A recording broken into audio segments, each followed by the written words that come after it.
Welcome to Speakernomics, the official podcast of the National Speakers Association. Created by speakers for speakers. It's your fast track to sharper skills, bigger impact, and a smarter speaking business. Subscribe and download using the link below. And step into the spotlight.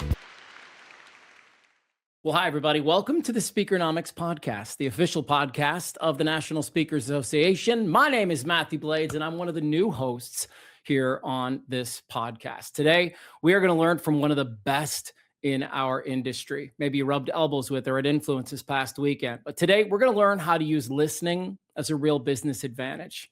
We're going to learn how to turn what we know into clear intellectual property. And of course, we're going to learn how to create a client experience that builds trust, increases repeat business, and strengthens our long-term positioning. Things I think we all want as speakers. And we're going to do that today with CSP Heather R. Younger. Welcome to the podcast. Thanks for having me. What does the R stand for? Rochelle. Rochelle. Is that a family name? Nope. Just Heather Rochelle Younger. That's it. I don't even know where it came from. Fair enough. Well, look, guys, Heather's written several books. Lest I need to qualify her, but I'm just going to flash a couple of them here on the screen. And then she's got a new one that's coming out in September called The Unshakable Team. And if you want to hit that QR code in the top left, it'll take you to a pre-order page on her website. But look, this is a podcast for speakers, Heather, and I felt like let's dive into the business of speaking first and foremost. When you look at speakers who are thriving right now versus those who seem a little stuck, what do you think is separating the two parties? I actually think this concept, this discussion we're having today is it, which is how well are they listening to the market? How well are they listening to clients? How well are they listening to themselves? Because as speakers, we often think our job is just to go and deliver a message. But the speakers who build those, the lasting businesses are the ones who are the ones who know how to listen before they speak, listen while they deliver, listen after to see how the room responds. And then just be constantly in that mode of, and to me, it's yes, we're listening with our ears, we're paying attention with our eyes, and we're just actually seeing how we feel about how the world feels about our positioning. Because I think when we have that level of awareness and pure presence, that's where our real business development, our real business advantage lives. Well, kind of right on cue, because in the Unshakable Team, you talk about balance, intuition, data, and team feedback. And I wonder how many of us are using that in our day-to-day speaking business. As you said, are we following our gut when it's screaming at us? Are we following the data when it's really clear in front of our face? And are we using the proper feedback loop, as you like to talk about, to digest that information and then do something with it? So I love the answer, because I think it is a combination of all of those things. I want to ask you about your own intuition. How do you balance your intuition and then not get, run into trends and what's hot right now and some of that stuff? It's interesting because I am an intuition gut person. And I would say probably 15 years ago, I've been leading teams in kind of the customer experience, large account management space for a very long time. And there was one particular leader who just the gut or intuition were not a part of her frame. Hers was all about data. I reported to a CFO. And so she taught me, it was through a rough road, that I needed to lean on data in order to come to the truth, so that or even to back up my intuition. And now my intuition was probably right 85% of the time, but I was wrong. There was a delta, and the data helped fill in the gap. So I really kind of, this last 15 years, has been someone who, although I am a person who goes with gut and relational and people and feeling and empathy and things like that, I decided early on, because of that experience, that I was always going to use data to kind of validate or not, to show a gap that I needed, help me with my blind spots. And so I use data a lot. I think it's critical. So, feedback in advance, feedback after, but data isn't always quantitative. So it's not always like necessarily a number. Data is also input that you can get in other ways. This is why listening to me is so important, because there's so many different ways that you do that. Well, this is a very timely conversation that the two of us are having, because look, we've all just come off of Influence, where we have received 6,492 new data points and new different ways to grow our business and do this and do that. But speak to that, right? Speak to the person who's gone to Influence this past weekend and picked up 6,000 new tips, and now they're like, which one do I use first, and how do I roll this out? It's interesting because I can think about, okay, I've told people this a lot. So every book that I write it from the context. It's actually like my lived experience. So I don't ever write a book that I actually haven't lived, that I don't know something about, something that I can actually share, a real life thing. Yes, there's going to be research in there. So I'm always going to have other voices that are going to be in the background. But from an integrity perspective, I always have to center myself back into who am I? How can I speak most honestly about a particular thing if I have not yet experienced that particular thing? So everything that I write about or speak about, if you see me out in the world, it's not something that I'm thinking about. It's not like something I just grab from thin air. It's part of the lived experience. So as I come back from Influence, for example, or as I'm at Influence and I'm processing for myself whether I should take like one angle or one path based upon what one speaker said or what their experience was, I take that into consideration. I'm like, okay, is this true for me? Like the thing that they discussed and the thing that they recommend, is their lived experience aligned with mine at all? And then that helps me understand, should I take their path or some kind of different way, or should I just stay put? Because oftentimes we think that we need to go change everything to be the better speaker. And what I've discovered over time is it's often a few tweaks. Like I used to go try to fix all these things, and I would hire these different coaches. I'm like, something's got to be wrong because this isn't changing, or that thing didn't move, because again, it's about data, right? And I get to the point where I'm like, okay, now it's like the third person in a row telling me that this right here is perfect.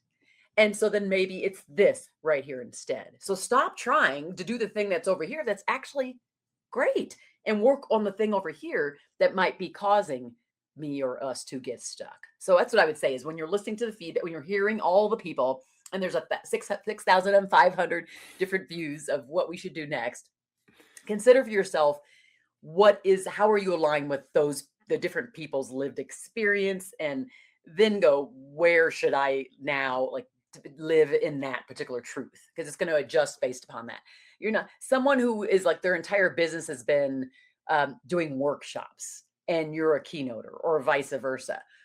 You aren't necessarily going to take their path unless you want to go down that path. Like you want to do more workshops. Well, maybe you will, but then there could be some other dynamics going on with that particular person there, and you're not going to follow that. So if you know who you are, like, who am I? What is my lived experience? What do I stand for? What is my promise in the market?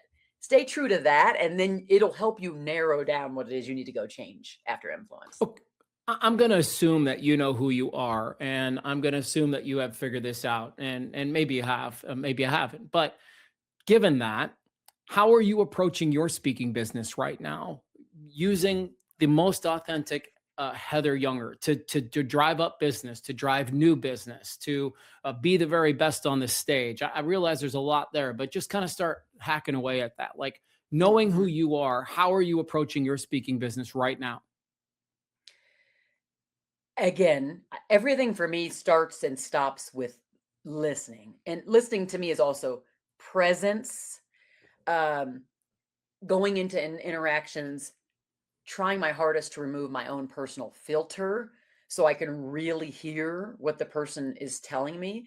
And when I receive those inputs from, let's say, a coach, an agent, a client, the audience, consulting, but whatever it is, when I'm hearing that, for me, I'm in the place right now of listening to what the market needs. I did a lot of that listening, and I'm doing it all the time. And now it's like, okay, so now that I've heard what they've said and what they need specifically, like, and what I can, from an integrity perspective, deliver to them. And I say integrity because, again, not everybody can deliver all things. And if you try to deliver something like all of a sudden I'm an AI speaker, I mean, there's a little bit of AI in my book, but I'm not an AI speaker and I will never pretend to be that. So I think Mhm. understanding from an integrity perspective, what I can like lay my head on the pillow, what I can stand in front of an audience and say it because I have that lived experience and I can deliver that value. So I did a lot of work and thinking about my brand, my current brand offering, and how I wanted to expand it given what the world was asking in the macro world and like in my internal world. And I said, okay, what can I do that helps me move closer to what the clients, with prospects and clients need for me, and and at the same time feel like I'm walking in integrity because integrity is a huge value for me. And if I say something and it doesn't feel real, like I feel like I'm being fake, uh, it won't last long. I just can't do it. I can't sleep at night. It's hard for me to stay in my skin when I'm in that place. So now I feel very comfortable with my positioning. And there's kind of like I don't really want to say a relaunch because it's not a full on like total 360, but there was a brand expansion that I did. And when I did that, I had to look at all the offerings I currently have, the books I Yeah. have in line, any other offerings I want to have. So I was just thinking holistically, and now I'm at a place where I'm like, oh, I feel so good. So it is like kind of a relaunch of the new expanded brand. So that's where I'm at right now. Y- Yeah, well, and on that, I wonder about this because I'm assuming you're not alone, right? Like other people have revamped what they've done, they've updated what they're talking about. And is there this thing where like people reach out to you, Heather, and they're like, "Well, wait, we want the old thing that you used to talk about. We're not so sure about this new thing." Like, I wonder if you run into that because I'm sure other people do. Uh, I've had a little bit, but not much. I mean, Okay, I good. did a lot of work. I mean, between the listening and the audiences, it's like it almost had to hit me across my head. I'm not gonna lie to you. And so because it hit me so in such a profound way. And part of it was when I'm talking about listening, it's like that listening of when you're kind of centering yourself, you're like present with yourself, you're taking that time to breathe and pause, to say what journey should I be on, what road or path should I take.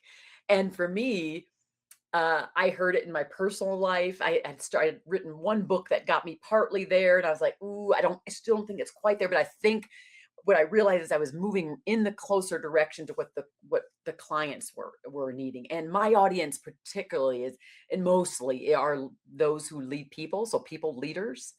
And so I kept going, Heather, you spent over 20 something years leading teams in the same situations and uncertainty and pressure that the current people and the audiences that you serve are in.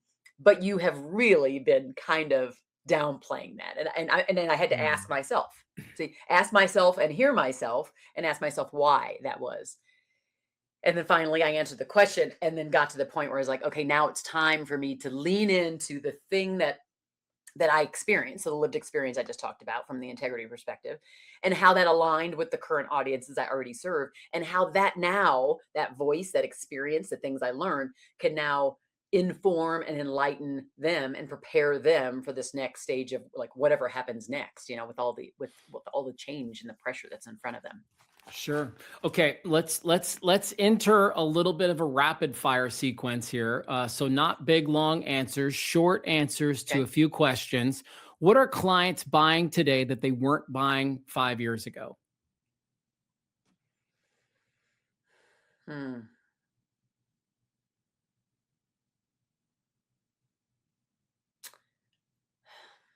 I think stated it a little differently, I say they are buying more interaction, more Bam. That's what I was experience. thinking. Yeah.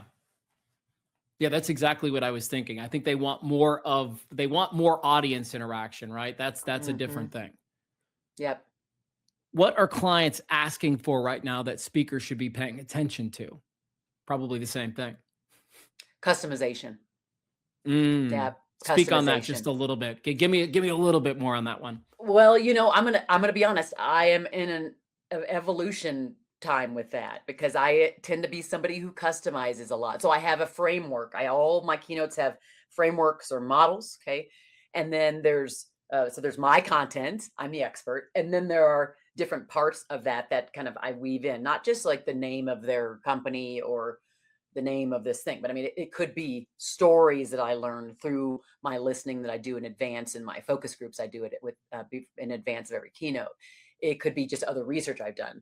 So people, the clients are wanting you to do the customization. How much is up to you. I have to tell you, I delivered my new Unshakable Team keynote to a very big client, but it was only to 75 people in the room. They were all the executive leaders of this organization. And when I did, and I got done, they said, "Oh my gosh, we didn't know that this was going to be totally custom to us." What they didn't understand is that it wasn't, that it was maybe 20-ish% custom to them. But because I had listened so much to the market, and I really took the time to position this talk for that audience, like just in particular, that kind of audience. And I knew what they were feeling and the struggles and the pains that they were going through. And it aligned with that expanded brand I just told you about. When I went to them, and I love the brand, so that also helps. I could speak to how much I love the brand. It felt very real and personal for them. But it was only like 20-ish%, 25% custom. That's So great. it's because it was the right audience at the right time with the right messenger, delivering it with the right passion, doing the proper. I did do my normal listening in advance. So I do a focus group in advance of every keynote. And so I already had that. So I was able to pepper all those things in there. But it wasn't 100% custom. It wasn't a start from scratch thing, but it felt like it to them. And I was like, "Ooh, I think I've got something here." Very smart. Very smart. Well, I think, Yep. and what I'm hearing that I want to make sure that I echo and say to our audience is focus groups ahead of times, surveys ahead of times. Anton Gunn was just at the NSA chapter in Phoenix, and he was talking about this survey that he sends out ahead of time, just so he can get the pulse on where people are. I'd like to move us to intellectual property. This seems to be, one of your strongholds. And I think a lot of us would like to be better at intellectual property. So for anybody who's new to the speaking business, first up, let's get your definition, Heather, of intellectual property. What does that mean to you? I'm not going to give you the lawyerly side of this because I am a lawyer. But I'm not going to do that. Intellectual property is really anything that you think that is uniquely yours, that's ownable by you, that identifies you uniquely. Products, services, sayings, content, offerings, certifications, things like that. And then how are you using intellectual property to be more memorable? Or let's start there. How are you using intellectual property to be more memorable?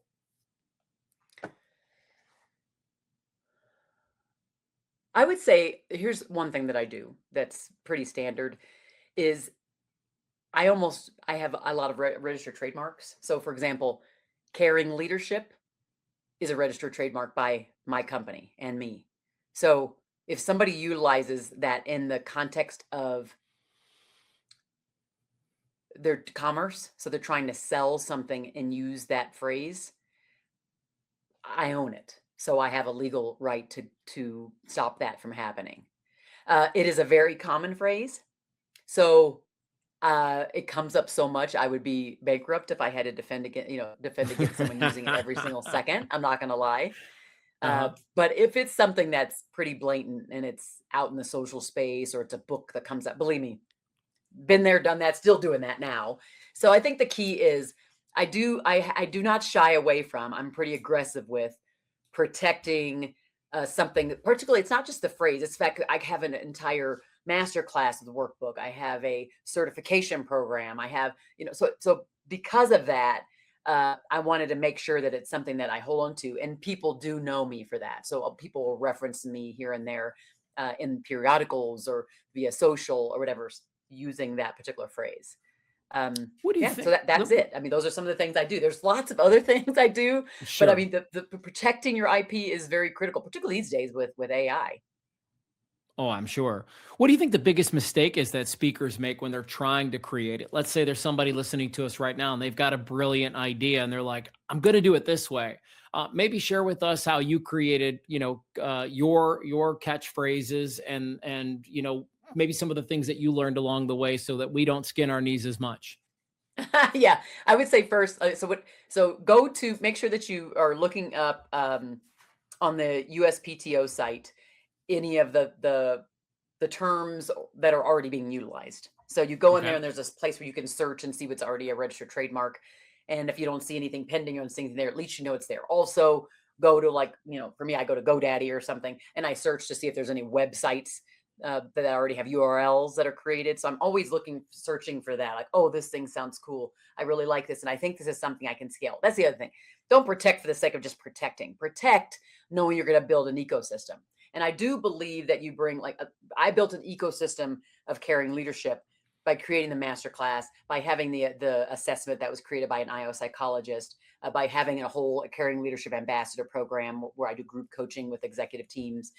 So I did all of that, and of course the book, right? So it's protected. I created the ecosystem, so I wanted to make sure that term I could use it any way I needed to, but that I wanted to make sure other people could not.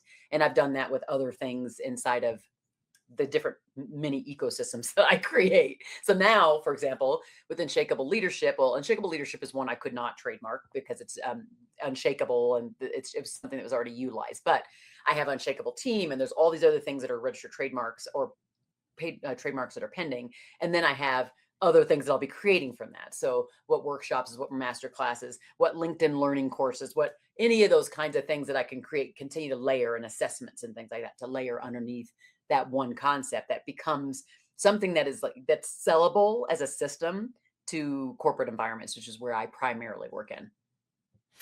I feel compelled to ask you a logistics question really quick. And so I'm going to pivot for just a minute. But, when somebody listens to somebody like you, Heather, they hear all the things that you're doing, they're going, pardon me, I'm like one person. How do I get all of these things done? Can you give all of us a sense of what the Heather Younger team looks like? And maybe, yeah, let's get specific if you're okay with it. Like, Yeah, what does the team sure. look like? Is it 5 people? Is it 10 people? Like, No, and what do they do for you to help you out? I have basically maybe 3 people that I look Okay. at consistently. I have a podcast producer. I have a person who does all of my social and marketing and presentations and things. And then I have my person who serves as like which she calls herself the chief of staff, but it's really everything person. So she helps with Yeah, my right. podcast. She helps, with my scheduling. So it's a very small, mighty team. And by the way, I also bring in other people, extended team. So if I say, okay, I need help with branding, I know who to go to for the repositioning Mm. branding thing. And then, okay, there's coaches. Well, coaches change for me. So I'm going to have like a new coach that helps me with this angle or this angle. And I do believe in investing in myself because I know we always have something to get better at. So every year I get a brand new speaker coach. I also have a business coach, but I rotate in and out of them. So it's like every couple years, and then I hire a new business coach for the overarching business that includes the consulting and the workshops and just the overall thinking strategy, not just on the speaking side of the business. So that's it. It's a small team, and I call on other people outside that team, but I have that core of people that I trust explicitly trust them, just period. And I know that they're going to have my best interest at heart. But they are not yes people. And that's one thing I would say. If you ever are going to think of, if you don't have anybody on your team, make sure whoever you bring your team is not a yes person. I mean, I Right. immediately, I empower my people. I want them to say, nope, that makes no sense. Or no, that's not consistent with what we talked about in the past. Or I don't think that's going to help the brands because you're moving over here. Like, I love those kind of people. If you don't get comfortable with people, knocking up against your thoughts, you're not comfortable with being like not being the smartest person in the room on every single topic. And I think you're always going to be stuck. So in order to not be stuck, I surround myself with people who help me get unstuck because they're just smarter than I am. Fantastic. Look, up front, we promised that we would talk about listening, which we have. We talked that we would get into intellectual property, which we have. The third piece that I mentioned up front is that we're going to learn how to create a client experience that builds trust, increases repeat business, and strengthens our long-term positioning. And I know for myself and a lot of other speakers, we focus on getting booked. you've talked about getting rebooked. And so what's the difference as far as you see, aside from the obvious? Yeah, I mean, I think the biggest difference is I think the initial keynote experience is it's part of the picture, but it's that relationship building that you do. It's also how much you listen. So how much you listen before the engagement, leading up to it, listening to them specifically, to maybe for me, it's a focus group or it could be survey, how much you listened there, how much you then incorporated that into the talk that you deliver from stage, how much you listened live. So are you actually present when you're on the stage or in the audience, if you're walking around with them? Because often what happens is we get so stuck in our own way or in our own content when we're on stage, we aren't listening with our whole full body. Like, how are people responding? Do I need to pause? Do I need to stop where I think my line of my speech needs to go and actually just say, you know what? I'm not going to go there right now. Actually, I'm feeling right now in this room as I'm seeing this or as I've heard this and that this is where we need to go. Can Hmm. I get an agreement there? Is this the right track? I mean, right in the middle of the speech, sometimes you have to do that. And you pivot, and then you're in a much more beautiful place because you're meeting them where they're at in the moment. And that, I think those are the things that are memorable, because people are like, wow, she really saw me, or I was with you from the first word to the end, but it was because you did that pause. I was telling somebody the other day, I don't do this often, but it does happen because I do value actively listening and presence so much. I was speaking on stage, and I looked, and it was maybe like 600 people in the room, and I looked, and it was kind of dark, but I still could kind of see, like you could see where the heads were pointing, and so I'm looking around, and I see everybody just locked in, and I go, you know what? And I stop, and I go, okay, I just have to say this.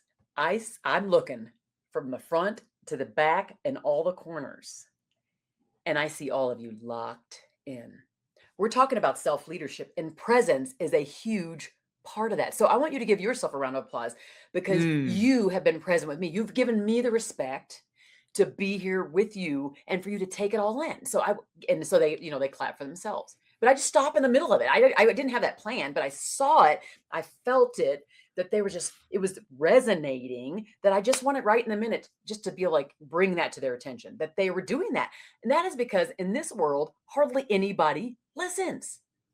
Like, we listen to respond, but are we truly present with the people in front of us? So if the clients feel like you're present in the pre-planning meetings or in the pre-booking call, then you get booked. If the client feels like you're present in the planning calls and you're asking good questions, and it shows up when you show up on site, and then it shows up on the stage, and it shows up after, and every time you are showing them that they're not just numbers on a paper, that they're not just one more revenue, that's not what you're showing them. You're showing them how important they are, how important their audience is, and how much you want them to look good to the audience, not you to look good for the audience, right?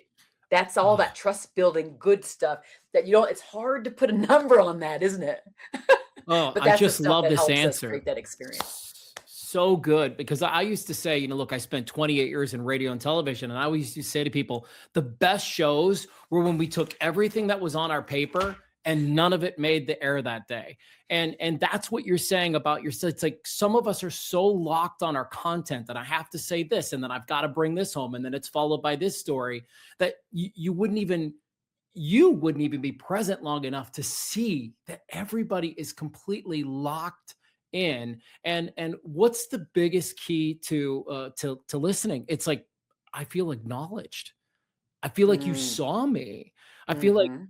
we're on the same page, and that's how we build trust with our audience. Okay, we've got just a couple of minutes left. Maybe back to a couple of rapid fire questions. What's something you do before a keynote that's interesting? Maybe it's a little behind the stage thing, or when you get on site, or what is something that you do that you find interesting? The most powerful thing I do personally for each client is that focus group. the focus group it's I do so, on the business side, my whole business, I am a consultant and I help organizations listen more effectively. So we create spaces, we do listening sessions, we help with survey, we do the entire thing to help them get a stronger culture. Okay, but it has a lot. It's all, the foundation of it is about listening. So we have proprietary steps and processes we do that. So all I've done is I just spill that over into my listening, and I do these calls where I have them bring me 10 to 12 people, and I'm on a Zoom call with them because I'm not in person, but I have thought through some questions and I'm trying to understand pain points, and I want to get their quotations, and I want to get, and I'm take pictures of the screen and I bring them up for the audience. And so it's very special for them because it feels, again, like I took the time, the people were real. I didn't just like go do some chat stuff. I'm not saying I don't use chat. I'm saying for this particular purpose, it is the feeling of it being very real, and that customization part helps because I'm taking for the mouths of real people who are sitting in that audience. So I think that's the most special part. It's special for them and it's special for me because I get completely filled up by finding somebody's truth. And when I can find that truth and I can solve for the truth and not my assumptions, I give power to me and I give power back to them. So that's, to me, the most special part. I wouldn't say there's anything else super duper special about when I get on site. I automatically will call them because I feel like they might feel nervous that I didn't make it. I always will tell them I arrived on site. Obviously, I get there early. So I do all the things that you think about when you think about creating, because trust is really planted. It's designed, but it's planted in stages. And if you would break down kind of the whole process of like how trust is built, it would be before they even get to you. It's like trust out in social media, trust out on how you show up. Are you the person who you say you are? So on social, when they come to you and they show up on the pre-booking call, are you the person that actually shows up in that call? Total side note. I had one client, it's a couple clients, but I can remember one in specific who said, I showed up for my own pre-booking call. And the client's like, oh, I'm sorry. I just had 3 other calls and none of the other speakers showed up on those calls for a pre-booking call. So they weren't booked yet, but they didn't show up to their own pre-booking call. And I thought that was crazy. Now I have an agency and they have calls too, but I always do a pre-booking call. I offer it and I show up to my own calls. I'm just not all that. I'm not that in a big old bag of chips, right? It's just, it's not that serious. I am not, what is it? Michael Jordan. So I'm showing up to my call. So I mean, listen, it's just the basics. Can we get the basics right? We start building trust through the little steps, and listening is a huge part of that, of course. But there's so many different components inside of that to build trust. Yeah, I always talk about execute the fundamentals flawlessly. Like that is the foundation of everything we do. Okay. We are supposed to wrap up according to what I'm told. I want to make sure that everybody knows that Heather's got a few books out there, The Art of Self-Leadership, of course, The Active Listening, and the new one, The Unshakable Team, which will be out in September.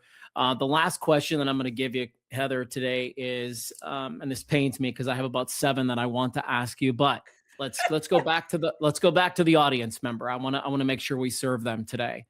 If a speaker listening today could make one change in the next 30 days that would have the biggest impact on their business, and I think I know your answer is going to be, but maybe you'll surprise me, what would it be?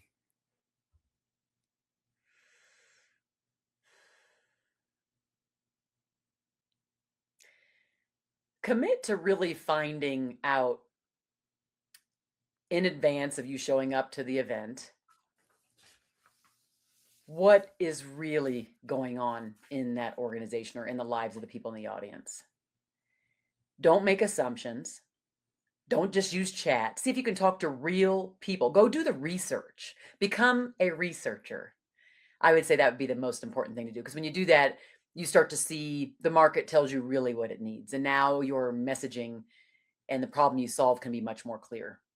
And that'll help you a lot. Which is just another way of saying, listen. Listen. Well, Heather, it's been a real treat. Just to recap for our audience, I wrote down some things like, hey, make sure you invest in coaches and make sure you flip your coaches around a little bit. Grab a business coach, grab a speaker coach, grab some really great IP and protect it. Make sure you're doing focus groups before you show up on site. Don't be afraid to customize that presentation that you have. And when in doubt, listen, listen, listen, and then listen some more. I feel like that sums it up pretty good, right? Yes, it does. Yeah. Heather, what a treat to have you on today. It was good seeing you in Austin, Texas, and a big shout to everybody that was down for Influence. We certainly hope everybody had a great time, and we will see everyone next week on our Speakernomics podcast. Have a great rest of your day, Heather. Thank you. Bye, everybody. Thank you for listening to this episode of Speakernomics. If you want more bookings, credibility, and connections, your NSA community is waiting for you. Join NSA today. Click the link below and follow us on Instagram, YouTube, and download this podcast wherever you listen.